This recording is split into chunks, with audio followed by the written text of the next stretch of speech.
मेरी जीजियों, एक बात अपने जीवन में उतार कर रखना, कभी जिंदगी में अगर कभी ऐसा योग लगे, कभी तुम्हारे जीवन में कभी ऐसा लगे, अब तो थोड़ी शरद चालू हो गई, ठंडक चालू हो गई, तो मट्टी के पात्र का जल से शिव का अभिषेक कभी तो नहीं हो सकता, पर बैसाख महीने में, ज्येष्ठा महीने में कभी मौका लगे अपने जीवन में और तुम्हें लगे कि मेरे जीवन में दुख समाप्त ही नहीं हो रहा, मेरे दुख जा ही नहीं रहा, तो 5 बेलपत्र,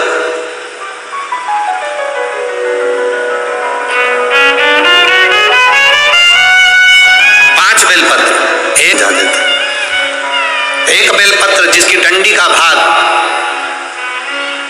जल जहां से बहकर बाहर निकल रहा है, अशोक सुंदरी का स्थान देखा है ना सब लोगों ने, बस उसी स्थान पर पहली बेलपत्र। दूसरी बेलपत्र पार्वती जी के स्थान पर, अर्थात जो जलाधारी है वहां पर। तीसरी बेलपत्र शंकर भगवान के शिवलिंग के सम्मुख में जहां आप बैठे हो वहां बैठकर डंडी का भाग विपरीत दिशा में रखकर, तीसरा बेलपत्र। चौथा बेलपत्र भगवान शंकर का जल जहां से नीचे गिर रहा है उस ओर सीधी बेलपत्र नीचे की ओर, और 5वीं बेलपत्र शंकर भगवान के अशोक सुंदरी के स्थान को छुआकर नंदी के पास रखकर, जो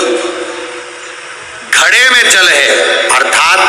मट्टी के पात्र में जो तुम जल लेकर गई हो, उस पात्र के जल से शंकर का अभिषेक कर देना, शिव को वो जल समर्पित कर देना। जिंदगी में कैसा भी दुख हो वो कटता ही है, वो दुख रह नहीं सकता, ये निश्चित था।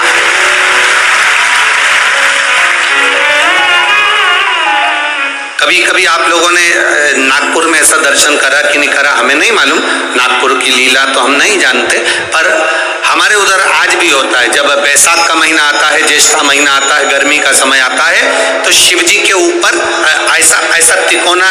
लोहे का कुछ एंगल बनाकर उसके ऊपर मिट्टी का हंडा रख देते हैं। अब यहाँ नागपुर में आप लोगों ने दर्शन करे ना करे वो हमें नहीं मालूम, पर अभी तक चांदी का लगता था, अभी तक सोने का लगता, पीतल का लगता, तांबे का लगता, पर जैसे ही बैसाख का महीना आया, जैसे ही ज्येष्ठा महीना आया, वैसे ही मिट्टी का पात्र रख दिया जाता, उसमें से बूंद बूंद पानी शिव जी को समर्पित। करें दर्शन यहाँ पर, किसी ने करे यहाँ रखते हैं लोग, ठीक है। शिव तत्व की प्राप्ति के लिए भगवान देवादिदेव महादेव के आनंद सुख को प्राप्त करें।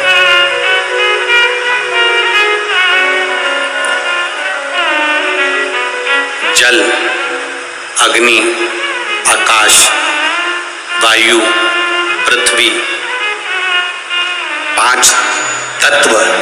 भगवान शंकर के ये 5 मुख है। इसलिए आरती में भी हम लोग कहते हैं